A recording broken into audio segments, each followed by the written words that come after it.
Hi, and welcome back to my channel, Michael Venema. This is video number 3 in a series called Stage 2, in which we're looking at the story of Abraham in the first part of the Bible.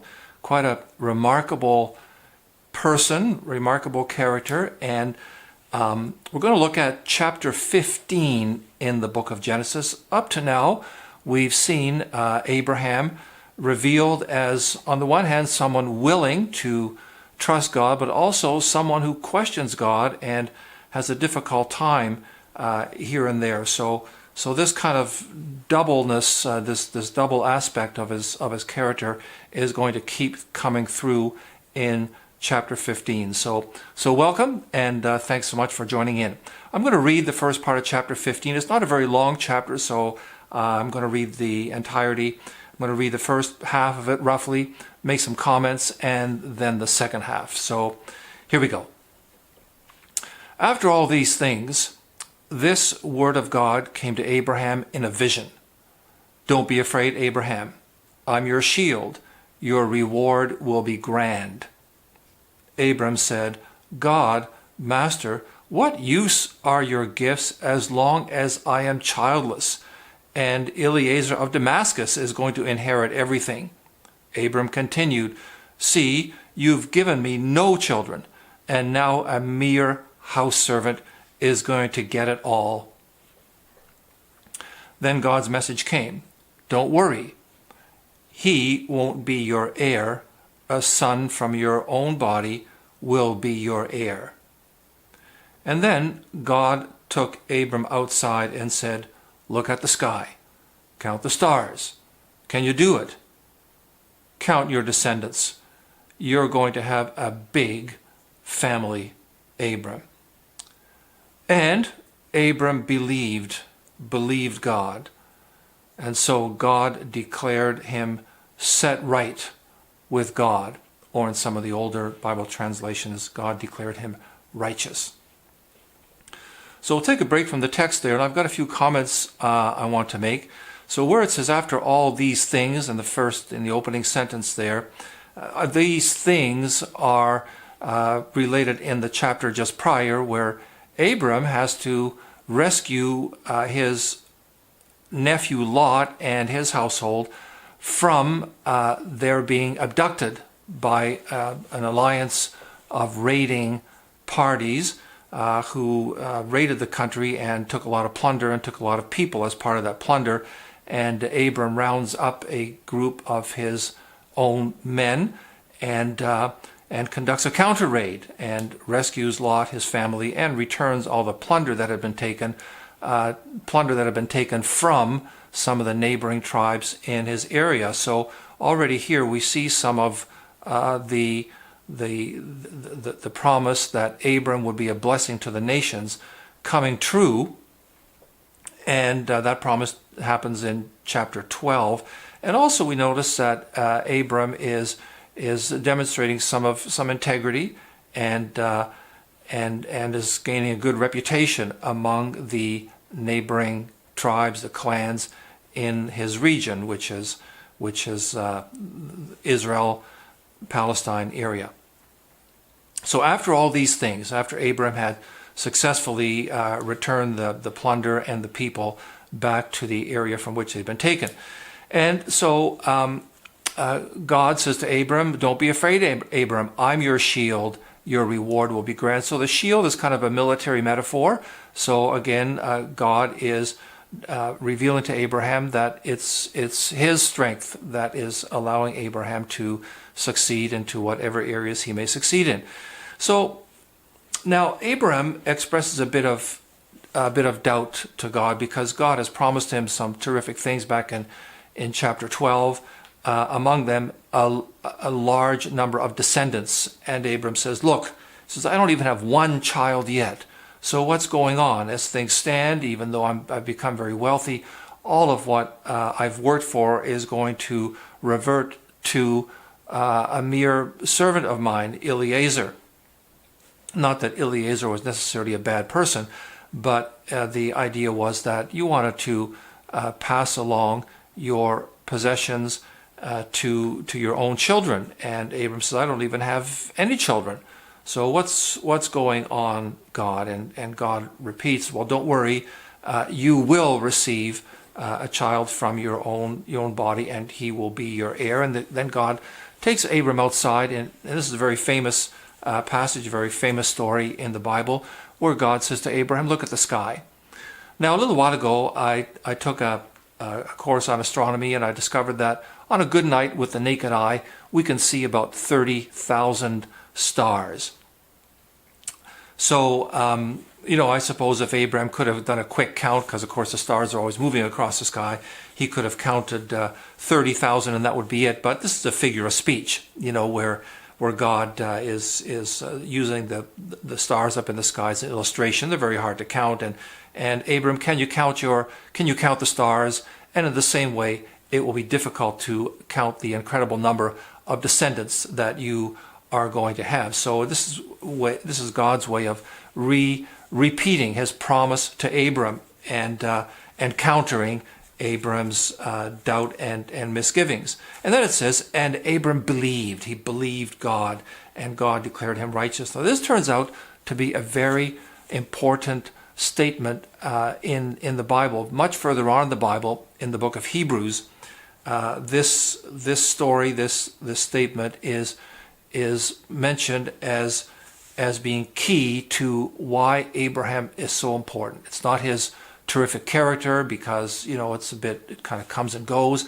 It's not his successes, because a good deal of that needs to be attributed to God, and it's not the amazingly good deeds he's doing, but this is not why God counts him righteous. But God counts him righteous because he trusts God. He believes. Typically, we think of maybe you don't if you're just coming into contact with all of this for the first time, but typically when the Bible is read, Abraham is considered to be the father of the Jewish people, and the physical father, that the Jewish people are physically descended from Abram, that God's people are physically descended from Abram. But more deeply, the real children of Abraham are those who believe, who trust God. And the New Testament, the post-Jesus part of the Bible, banks on this in a great way. So even though many of us are not Jewish, we all can become children of Abraham in the sense that we believe, we trust in Abram's God. Okay, so that's a very nice point at which to divide this reading, and so I'm going to continue on with the second part. So God continued, I'm the same God who brought you from Ur of the Chaldees and gave this land to you. And here again we see Abram questioning. Abram said, Master God, how am I to know this, that it will all be mine? Because God had also promised Abraham this vast stretch of land, promised it to him as a home for his descendants. And here's where it gets a little bit strange sounding to modern ears. God said, bring me a heifer, a goat and a ram, each 3 years old, and a dove and a young pigeon. Abraham brought all these animals to him, split them down the middle, and laid the halves opposite each other. But he didn't split the birds. Vultures swooped down on the carcass, but Abram scared them off. And as the sun went down, a deep sleep overcame Abram, and then a sense of dread, dark and heavy, overcame him. And God said to Abraham, know this, your descendants will live as outsiders in a land not theirs. They'll be enslaved and beaten down for 400 years. And then I'll punish their slave masters. Your offspring will march out of there, loaded with plunder, but not you. You will have a long and full life and die a good and peaceful death. Not until the 4th generation will your descendants return here. Sin is still a thriving business among the Amorites. When the sun was down and it was dark, a smoking fire pot and a flaming torch moved between the split carcasses. And that's when God made a covenant with Abraham. I'm giving this land to your children from the Nile River in Egypt to the Euphrates in Assyria, the country of the Kenites, Kenizzites, Cadmonites, Hittites, Perizzites, Raphaim, Amorites, Canaanites, Girgashites, and Jebusites. Well, I mentioned that this passage sounds a bit strange in modern ears, and so I want to mention a few things about it that I hope will be a help. So again, God reminds Abraham of God's past faithfulness, that God had brought Abram from Ur of the Chaldees and had given this land to him, even though some of that in Abram's view needs to be more visibly seen. Anyway, Abram again expressing some difficulty, God, how am I supposed to know this? And this is when this kind of odd looking ritual happens, where there are animals, they are cut in half, the halves are laid out in such a way that there's a path between them, and Abram spends the rest of the day scaring off the vultures who want to devour these carcasses, and then he has this dreadful sense and he falls into a deep sleep. And this is kind of appropriate because during this sense of dread and deep sleep, it's when it's revealed to Abraham that yes, he will have many descendants, but they will go through a very dark time themselves. They will be enslaved, it turns out, enslaved by the Egyptians further along in the book of Genesis. So you can see why this recounting of this story would have an incredible impact on the slaves, these descendants of Abraham, who are going to read this, know this story later on. Anyway, God says those slave masters will be punished. You will be your children will be set free, and they will come away from that experience quite wealthy because their slave masters, turns out to be Egyptians, will give them a lot of stuff on their way out. And how this happens is revealed further along in, not in Genesis, but in the book of Exodus, the next book in the Bible. And then God does reassure him that nevertheless, Abraham, you will live a long life and you will die a peaceful death. And then there's this little curious sentence where it says, not until the fourth generation will your descendants return here.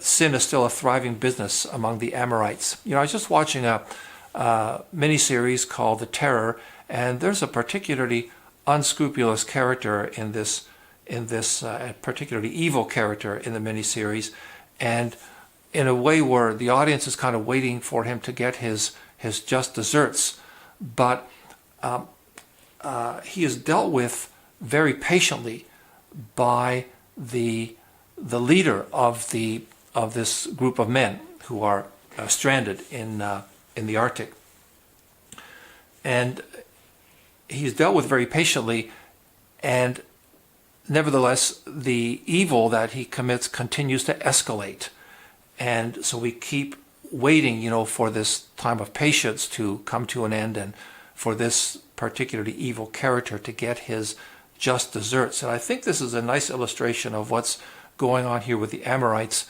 where God is waiting for them to turn from their ways. And if that doesn't happen, if they're, that sin is still a thriving business among them, if that doesn't change, then something untoward, something bad may happen to the Amorites. So, they will be dispossessed of the land, is the implication, as God's people return to it. So there's that kind of sense in this sentence, and worth thinking about. So the sun goes down, it's dark, and here's a remarkable thing that is the wording here is a smoking fire pot, so some kind of a vessel with fire and smoke coming out of it, and a flaming torch are moving between the split carcasses. And it says here, that's when God made a covenant with Abram. What's going on here? Well, as it turns out, this ritual of taking animals, slaying them, splitting the carcasses in two, and laying them out so that there's a pathway between the split carcasses was a conventional way in those times for leaders of different clans and tribes to establish commitments between themselves. And so they would come to an agreement as to what the commitment was going to be. you'll pay tribute to me, for example, and I will protect you. So one paying tribute, the other one offering protection. And they would solemnize this commitment with this kind of ritual, laying out these carcasses, and both parties walking between the rows of carcasses as a way of saying, if I don't keep my side of the bargain, each of them saying this, if I don't keep my side of the bargain, may what has happened to these carcasses happen to me and to my people. So it was a typical way of people in Abram's time to establish a very strong agreement, a very strong covenant between the parties. So it's very interesting because this is what's going on here, but there's a curious difference in the way this one plays out, because typically both parties would be walking through the pathway between the carcasses. This time, Abraham, one of the parties this time, is not involved in walking through. Abraham does not walk the pathway between the carcasses, but instead a smoking fire pot and a flaming torch. This represents God. In the account of the children of Abraham being freed from the Egyptians, they are led by the presence of God, which appears as, in the daytime, a column of smoke, the smoking fire pot, and in the nighttime, a column of fire, the blazing torch. So, again, this story would have had a tremendous impact on those those Jewish slaves as they were making their bid for freedom from the Egyptian slave masters. So here's the thing. This is not an agreement between two people. This is a unilateral agreement. Only God is making the solemn promise. Abraham is not.